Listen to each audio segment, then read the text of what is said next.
This bean has a dangerous past. But can we overlook it for having even more protein than soy? Hello, friends and not yet friends. Welcome back to Mary's Test Kitchen, where almost poisoning myself, sick, is no reason not to try again, especially when I finally found a less toxic version after a very long search. Yes, we're revisiting Lupini beans, even though they've been eaten for centuries in Mediterranean, North African, and Latin American cuisine, as well as in many of your homes. Improperly prepared Lupini beans have been implicated in tragedies. The water-soluble toxin can be removed by soaking the beans, then changing the water every 12 hours for days or even weeks. But we can skip all the tasting and gagging because sweet Lupini beans have been bred for all the goodness of the original, but not bitter. Well, less bitter. And not sweet despite the name, it's just far less toxic. According to online recipes, you should be able to cook them just like regular beans. But do we trust randos on the internet? Let's just see for ourselves. First things first, when cooking any dried beans, give them a look through and take out any bad ones. Should we take these bigger beans out of the running? Probably, but let's see what happens when we leave them in. I'll soak them for 24 hours until they look like this. Plump and perfectly perfect in every way.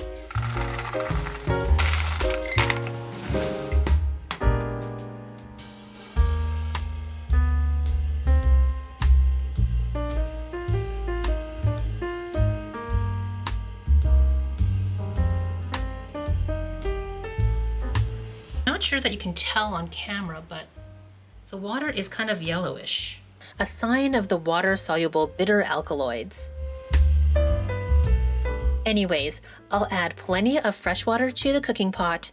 Plenty so that any remaining bitterness can have somewhere to go. I would add salt too, but I still want to see if Lupini beans will tofu, so I'll leave this plain for now. And bring our pot to a boil on the stove. Once there, I'll adjust the heat, so after I put this lid on, it'll keep boiling without bubbling over. We'll have to cook them for at least an hour, maybe more. I can almost hear you asking, can you do this faster in a pressure cooker? I also wondered about this about 4 hours after I started soaking the first batch of beans, so that's how I have this second batch of rehydrated beans. This time, after draining, they'll go in the pressure cooker, also with plenty of water. Lid on, pressure to high, and like 20 minutes should do it, right?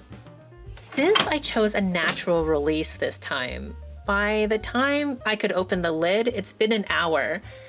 So we can compare the stovetop cooked to pressure cooked side by side.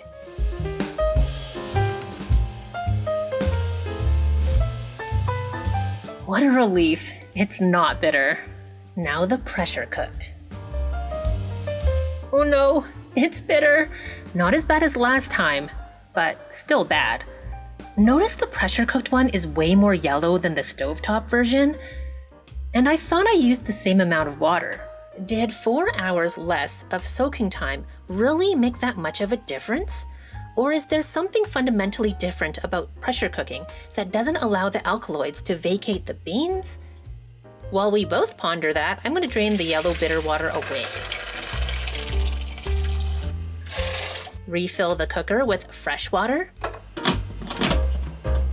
And pressure cook again.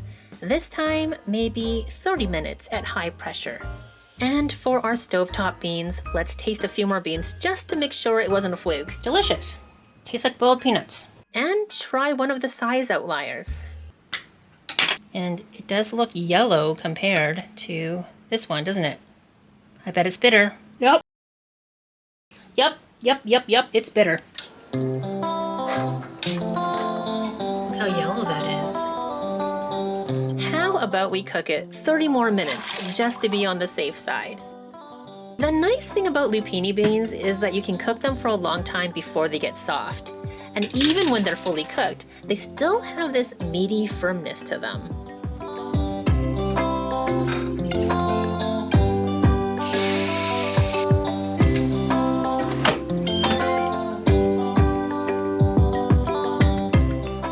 impatient, so I'm kind of burning my fingers here. Oop, that one fell on the floor. The big one, surprisingly, looks whiter than the other ones. Okay, let me taste test. That's bitter. Bitter, bitter, bitter. I will not be making that mistake again. That one was really bitter. Tastes fine. Nope, that's bitter. My friends, I really thought we were gonna get them good with one extra round in the pressure cooker. That should have made up for the 4-hour soaking time difference, don't you think? Now, I would attempt a third round, but ain't nobody got time. Well, today. A storm is rolling in, I'm gonna lose my light, so quickly I'll put my beans away in a not so ideal container. It's too small, but I don't have anything else clean handy that will fit in the fridge right now, so it's gonna have to do. I'm also hoping that the salt I just added will help with drawing out the bitterness as it sits in the fridge. We'll see. As for our stovetop beans, they are just a bit more tender than before. And taste great! I won't add salt to this batch again because when we come back, I want to see if it'll tofu. Meet you back here, okay? For you, it'll be a moment. For me, it'll be after the weekend. It's been a few days, and this was the stovetop batch. I've changed the water once for freshness, and the beans still taste great. They haven't gotten softer, which I was afraid of. They still have a very nice bite to them. And you can see I've changed the containers for the pressure cooker batch in salt water, the bitter batch. Over the weekend, I've changed the water twice, each time adding a couple of tablespoons of salt. And the taste is fantastic. The bitterness is completely gone. It's been completely removed. And the beans are seasoned ever so nicely. Not too salty, not undersalted. And with 26 grams of protein per 1 cup serving, they are super satisfying. I am really looking forward to having them all week. But right now, I want to see if these cooked, unsalted lupini beans can be tofuified.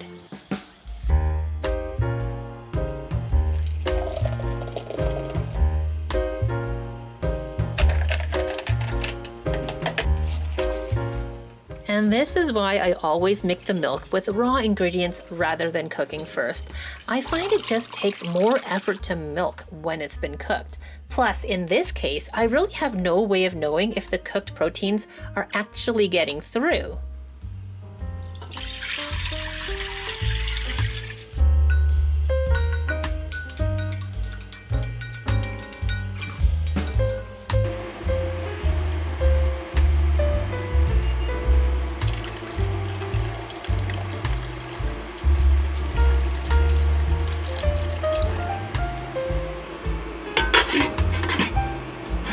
Okay, it's been 20 minutes. Let's take a look.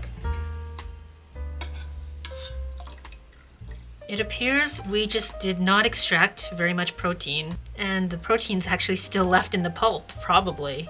Let's give it a taste.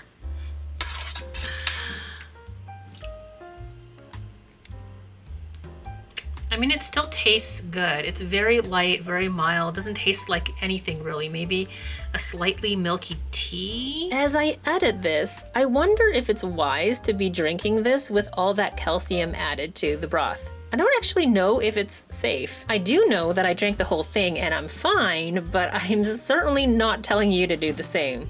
What I am telling you is try some lupini beans if you haven't before. Now, it is a bit of work. And for me at least, it was very hard to find the sweet lupini variety. As I'm recording this, it's out of stock on Amazon, so I don't even know where I'm going to restock when I run out. But I think it's worth it. They're so good. Thank you to everyone who weighed in last time about lupinis and shared your experiences, tips, and tricks. This video would not have made it without you. And speaking of you, I appreciate you so much for watching. Please give this video a thumbs up and let me know if you have any requests with the hashtag recipe request, one word, in the comments. Or if you do see a request that you like in the comments, give it a thumbs up. Top comments will get incorporated into the next series. For now, I have more editing to do. Bye for now.